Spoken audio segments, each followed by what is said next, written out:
Welcome back to the Coins Numismatic Series. Today, we're diving deep into the fascinating world of British coinage, specifically, the top 2 10-pence coins that every serious collector should know about.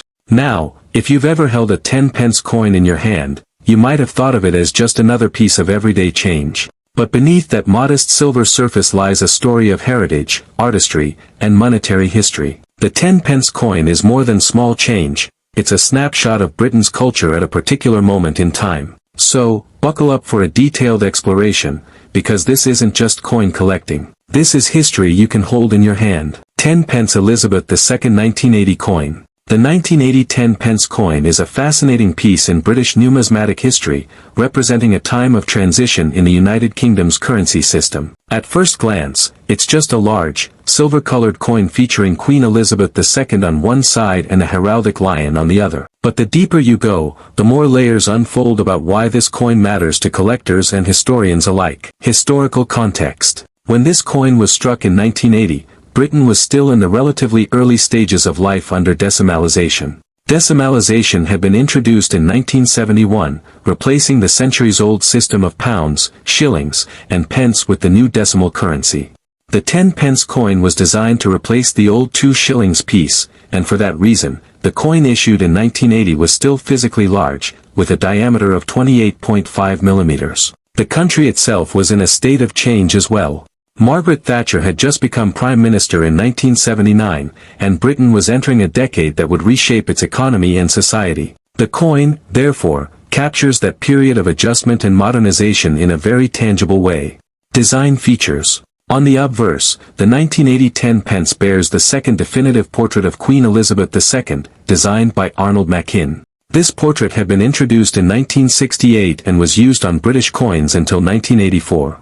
It shows the Queen wearing the Girls of Great Britain and Ireland tiara, a gift from her grandmother, Queen Mary. Machin's design is notable for its elegance and clarity, making it one of the most recognizable portraits of the Queen. On the reverse, the design is by Christopher Ironside, who created the heraldic lion motif. The lion represents strength, courage, and national identity. It's a crowned lion passant gardant, an iconic image from the royal arms of England. This bold and traditional design underscored the coin's role as part of a modern currency, while also keeping a deep link with Britain's heraldic traditions. The edges of the coin were milled, as is typical with many British coins, both for tactile recognition and for anti-counterfeiting purposes. Mintage and circulation. One of the most compelling aspects of the 1980 10-pence is its mintage. Over 89 million examples were produced for circulation that year, meaning the coin was widely available in everyday life. Yet, despite its large numbers, many have since disappeared from circulation, largely because the coin was withdrawn in the early 1990s when the smaller 10p was introduced in 1992. As a result, while not rare in absolute terms, finding an example in uncirculated or proof condition is significantly more challenging. Collectors are particularly interested in pristine examples because the large size of the coin meant it was susceptible to scratches and wear. Market value. In terms of value, circulated examples of the 1980 10-pence are typically worth around face value, or slightly more if in better condition. However, uncirculated and proof specimens can fetch higher prices. Proof sets from 1980, which included the 10-pence, are especially sought after. Depending on condition and packaging, these can command anywhere between £5 and £15. Collectors also look for examples in brilliant uncirculated condition, which, if properly preserved, might go for around £2 to £5 individually. While these aren't astronomical values, it's the story and historical connection that makes them collectible. Error coins. Like many coins, the 1980 10-pence is also subject to collector interest in minting errors. Misstrikes, off-center strikes, or examples missing parts of the design can command higher premiums depending on their rarity and severity. While documented errors for the 1980 issue aren't as famous as some other years, error collectors always keep a keen eye open. Collector interest. For collectors, the 1980 10-pence represents an important, last chapter, in the large-sized 10p series before the transition to the smaller format in 1992. Many collectors focus on building a full-date run of the large 10-pence, and 1980 is a crucial entry in that set.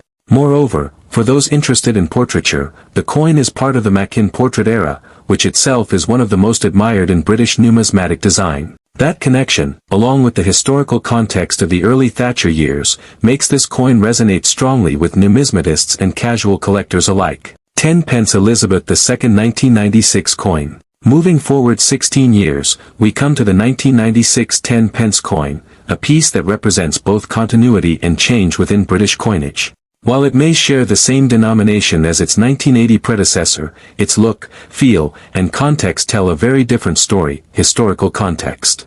By 1996, Britain had already completed the transition to the smaller, lighter 10 pence coins introduced in 1992. The shift was made because the older, large-sized coins had become cumbersome in everyday use.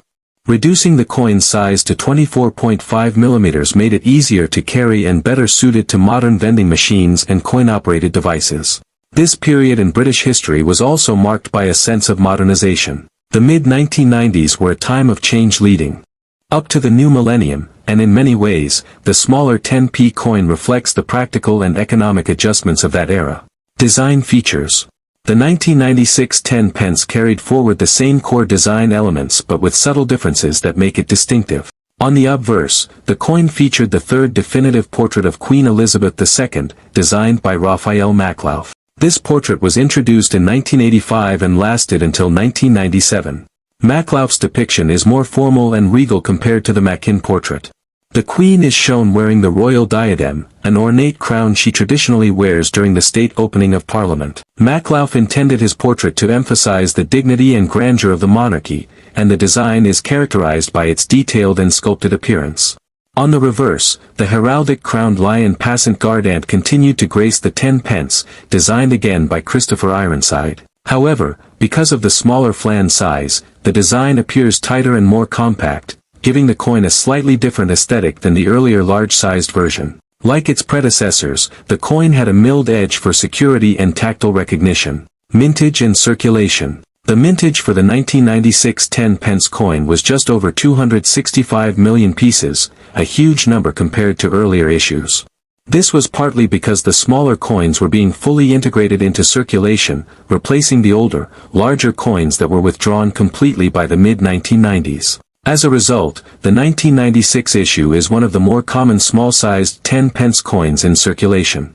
Even today, it's possible to find them in change, though many have since become worn. Market value. In circulated condition, the 1996 10 pence is generally only worth face value. However, uncirculated examples, or those pulled from mint sets, can be worth slightly more to collectors, usually around £1 to £2. Proof sets from 1996 are more desirable and can command higher prices depending on condition and completeness. The real interest for collectors lies in pristine examples that showcase the detail of the Maklouf portrait and Ironside reverse design. Collectors often seek to build complete date runs of the small-sized 10p coins, and 1996 is an important piece of that puzzle. Error coins. As with the 1980 coin, the 1996 issue has attracted attention from error collectors. Examples struck on wrong planchets, off-center strikes, or those showing die cracks can be quite valuable. In some cases, these errors can push the value of a coin into the tens or even hundreds of pounds, depending on rarity and condition. Collector interest.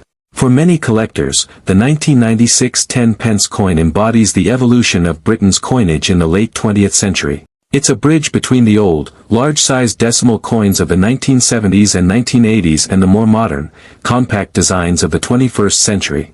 It also stands out as part of the Maklouf portrait series, which is considered one of the most detailed and refined representations of Elizabeth II on coinage. This makes the coin especially appealing to those who collect based on obverse portraits. Additionally, because of its high mintage and ongoing presence in circulation, the 1996 10 pence has a nostalgic quality for many people in the UK who grew up during the 1990s. Holding one today is like holding a small piece of everyday history. And there you have it, the top two 10 pence coins, the 1980 large-sized coin and the 1996 small-sized coin. Together, they tell the story of Britain's journey through modernization, portraiture, and practical design changes over nearly 2 decades. From the Machin tiara portrait of the Queen in 1980 to the regal Maklouf diadem portrait in 1996, and from the large, hefty silver disc to the smaller, practical coin we know today, these two issues embody the living history of currency.